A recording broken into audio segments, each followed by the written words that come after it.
Columbia residents were able to speak to the 4 police chief finalists for the first time today in a forum. Thanks for joining us tonight. I'm Megan Drakis. My co-anchor Lucas Geisler is joining us live at City Hall tonight.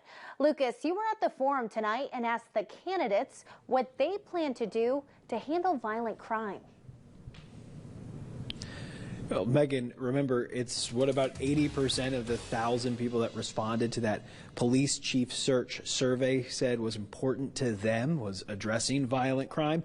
Now, those 4, Nathaniel Clark, Dan Haley, Jill Schluty, and Michael Zeller, each shared some ideas that they have of addressing crime. Each of them admit, though, these are just ideas at this point, and they're gonna have to run those plans by the community as well as their own staff to see what might fit for the city if they're hired.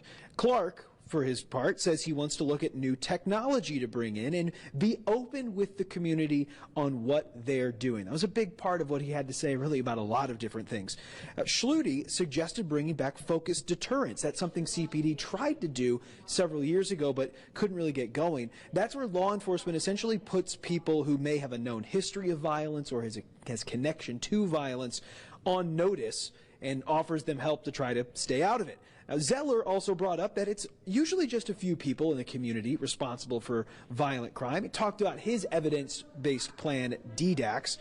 Haley says that the city needs to incorporate some modern-day strategies, even had his own acronym for dealing with crime that dealt with prevention, enforcement, intervention, reentry, and rehabilitation. Well, here's what the candidates had to say about their ideas when I asked them about those strategies.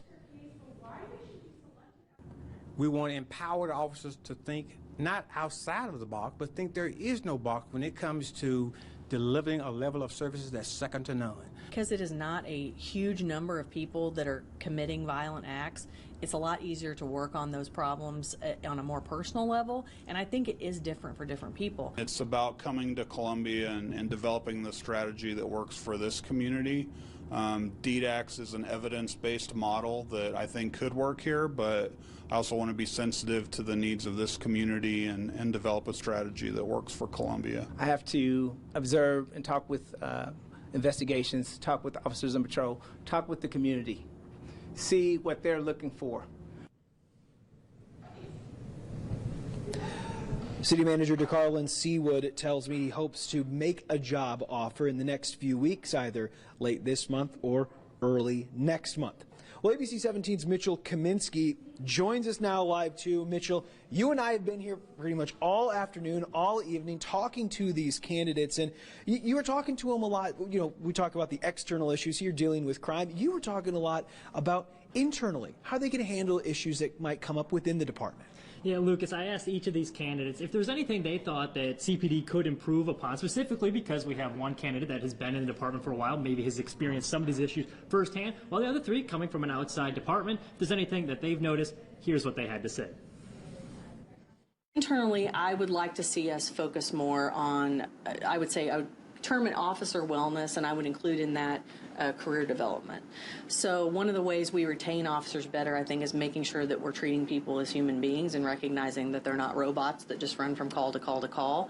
Obviously, in preparation for this, I've done my research, I've read, but until you get here and start meeting with people like we did tonight, you're not going to really, understand firsthand all of the issues. We're not sharing with you what we're doing. We got that SPS stuff, secret police stuff. It didn't work 10 years ago. It won't work now. We have to be transparent with you. No disrespect, but think about it for one moment. Victoria's Secret has a product. They advertise. The people, the community, the officers, they're going to tell me what I need to know and what direction we need to go in, and together we're going to move forward.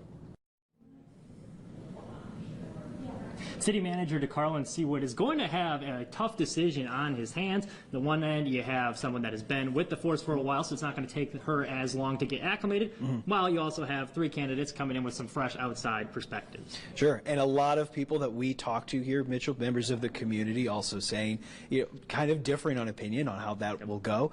But all the city council members that we spoke with, now it's not their choice on who gets hired here, it's the city managers, but the council members all said DeCarlo and Seawood is going to have a tough decision on his hands from their perspective, thinking of how qualified they all felt these candidates were. Well, reporting live here in Columbia alongside Mitchell Kaminsky, I'm Lucas Geisler, ABC 17 News.